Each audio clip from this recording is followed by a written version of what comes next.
Masyarakat juga terjadi di Pulau Kabai, Ogan Ilir, Sumatera Selatan. Tanah hasil program nawacita Presiden Joko Widodo yang sudah dijanjikan akan diberikan kepada masyarakat, tiba-tiba ditarik kembali sertifikatnya. Dan kemudian tanah tersebut berubah menjadi industri dan perkebunan kelapa sawit.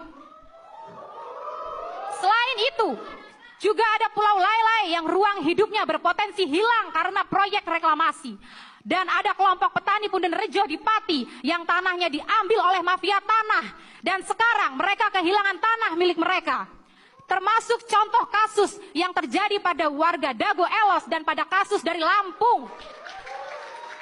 Ada juga komunitas adat dari Batur, Bali yang harus tergusur dari tanah ulayatnya atas nama investasi pariwisata. Ini hanyalah sebagian saja dari banyaknya kasus perampasan ruang dan penyingkiran masyarakat yang terjadi di masa kepemimpinan Jokowi. Kasus perampasan ruang secara masif juga terjadi di sekitar wilayah pembangunan Ibu Kota Nusantara. Warga dari Desa Sepaku, Kalimantan Timur menyampaikan bahwa kini daerahnya menjadi langganan banjir akibat resapan air yang semakin berkurang. Selain itu, tanah leluhur mereka dirampas untuk pembangunan dan ditambah lagi dengan adanya pembangunan bandara di sekitar lokasi tersebut. Pembangunan IKN tidak hanya merampas ruang hidup, tapi juga menghilangkan sumber kehidupan warga. Tingginya kasus perampasan ruang dalam 10 tahun terakhir ini berkelindahan dengan tingginya kasus kriminalisasi pada pejuang dan pembela HAM.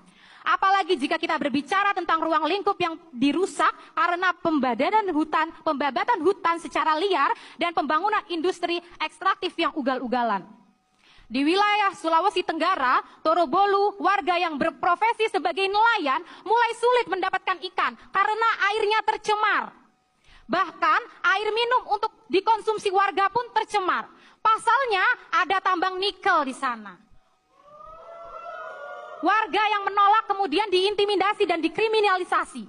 Hal serupa juga terjadi di desa Pantani, Halmahera Utara yang terancam tergusur, juga tercemar karena adanya operasi perusahaan tambang nikel dari PT IWIP.